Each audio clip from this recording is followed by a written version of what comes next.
दिल्ली सजकर तैयार हो रही है G20 की महा बैठक के लिए। और उससे पहले किस तरह की तैयारियां हैं, क्या महत्व होगा इस G20 की बैठक का, भारत का रुतबा पूरी दुनिया में किस तरीके का इस समय नजर आ रहा है और G20 की इस बैठक के बाद तस्वीर कैसी होगी, इन सारे सवालों के जवाब अगले 1 घंटे में आज हम आपको देने वाले हैं। मेरे पीछे आप G20 के उन तमाम सदस्य देशों के झंडे, साथ ही यूरोपियन यूनियन का झंडा भी देख सकते हैं।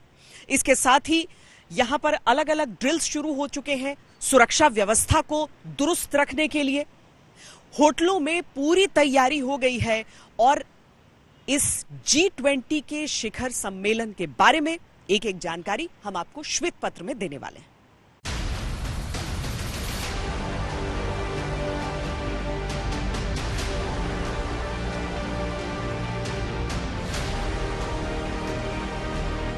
दुनिया की आर्थिक महाशक्तियों के संगठन G20 की अध्यक्षता संभाले भारत को 10 महीने से कम समय हुआ है, लेकिन इस समय काल में भारत जिस तरह से G20 के संकल्प को शहरों कस्बों तक ले गया है, समूची दुनिया ने देखा है।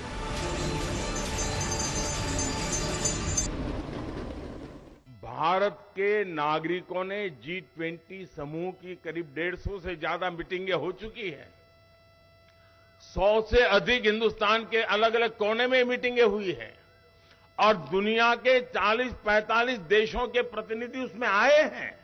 भारत की इस ताकत की पहचान हमें G20 समूहों की मीटिंग में गए हुए हमारे प्रतिनिधियों के माध्यम से मिली है। हम बहुत अभिभूत हैं। कौन हिंदुस्तानी होगा जिसको गर्व नहीं होगा दोस्तों। शिखर सम्मेलन को 1 सप्ताह से कम समय बाकी है और पूरी दुनिया फिर देख रही है भारत की ओर।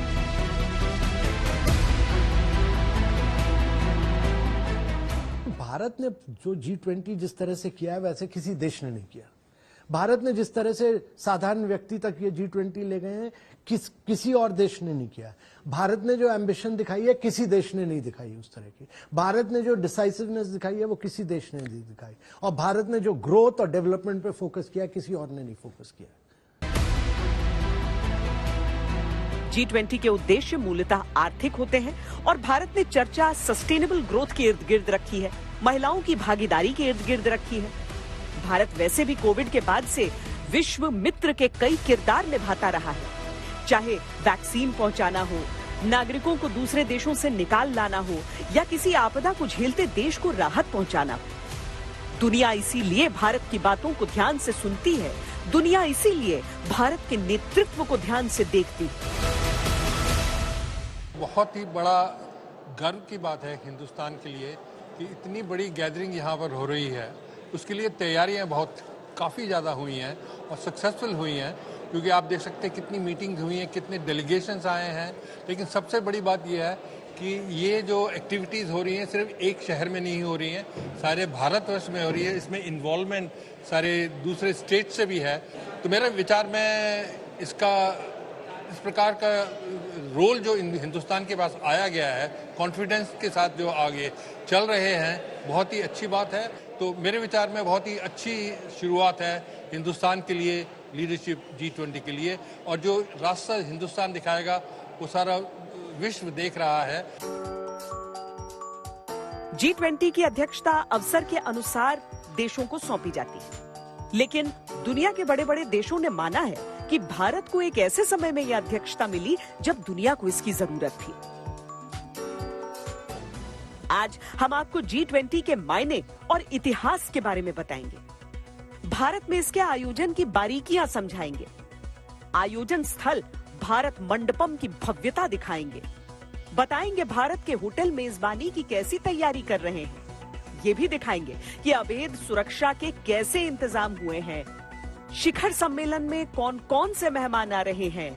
India is an incredible host and very generous, very kind, and we feel when we come to India, we not only feel welcomed, we feel at home. How do you call it? So you make us really that it's one family. You make us feel it that way. ये एक ऐतिहासिक आयोजन है। इससे पहले भारत ने इतने बड़े आयोजन की पर इसमें एक नए दौर के नेतृत्व के प्रारंभ की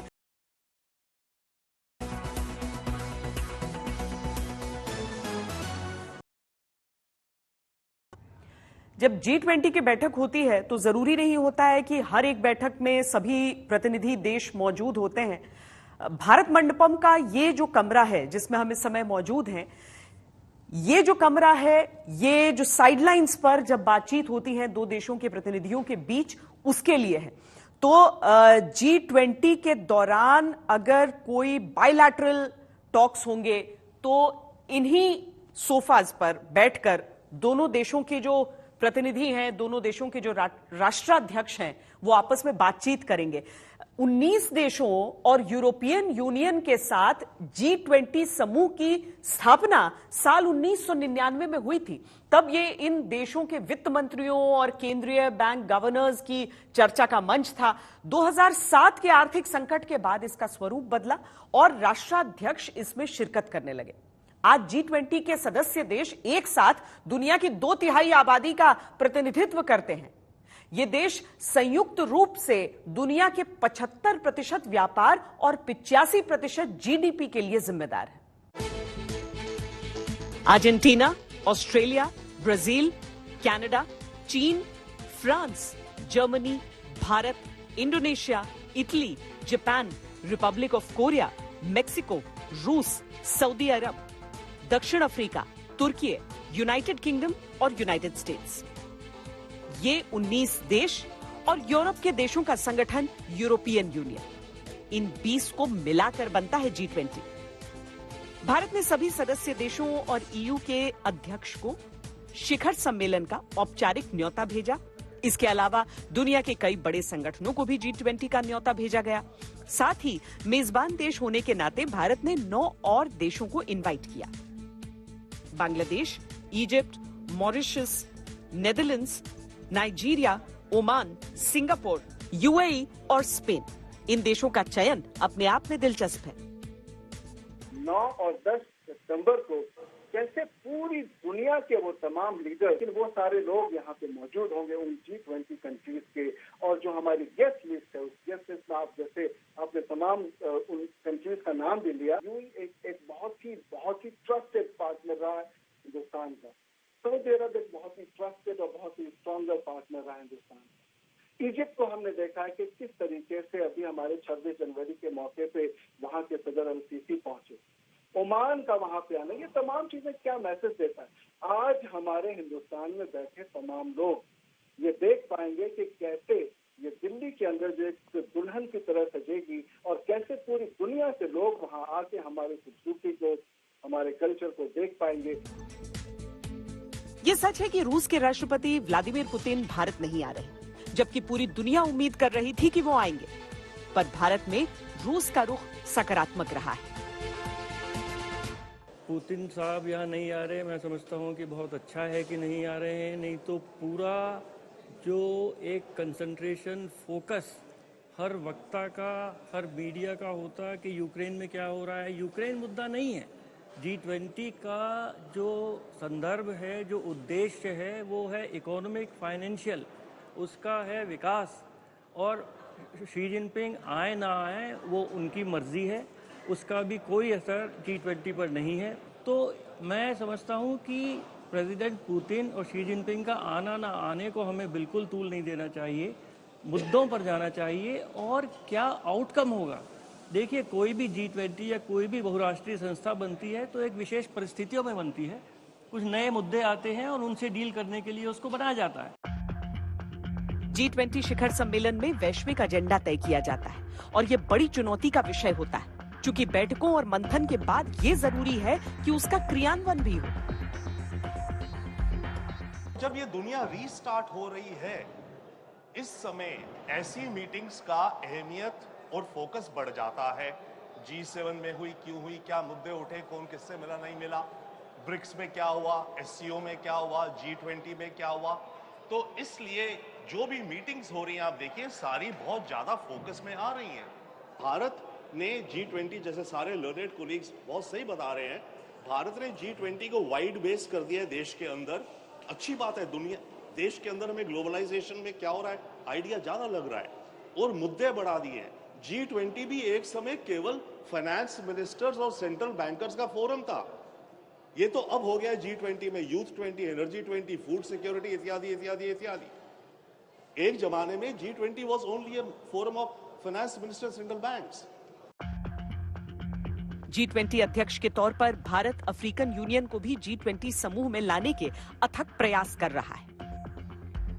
अफ्रीकन यूनियन को लेकर जिस तरह से भारत ने कोशिशें की और अभी तक जिस स्तर पर है, आपको उम्मीद है कि जिस मंशा के साथ हम आगे बढ़े थे वो पूरा हो रहा है? माननीय प्रधानमंत्री जी ने सारे G20 नेताओं को चिट्ठी लिखी कि अफ्रीकन यूनियन को एक परमानेंट मेंबरशिप देनी चाहिए और उस प्रपोजल का बड़ा अच्छा स्वागत हुआ है और ज्यादातर देशों ने, वहां के लीडर्स ने इसका बहुत वेलकम किया है और इस पे चर्चा चल रही है और ये लीडर्स समिट में चर्चा होके आगे चलेगा, पर ज्यादातर लीडर्स ने इसका बहुत बढ़िया वेलकम किया। विश्व मंच पर पिछड़े देशों की आवाज बनने का प्रयास भारत निरंतर कर रहा है। G20 को समावेशी बनाने की मंशा से इस कदम के दूरगामी परिणाम होंगे।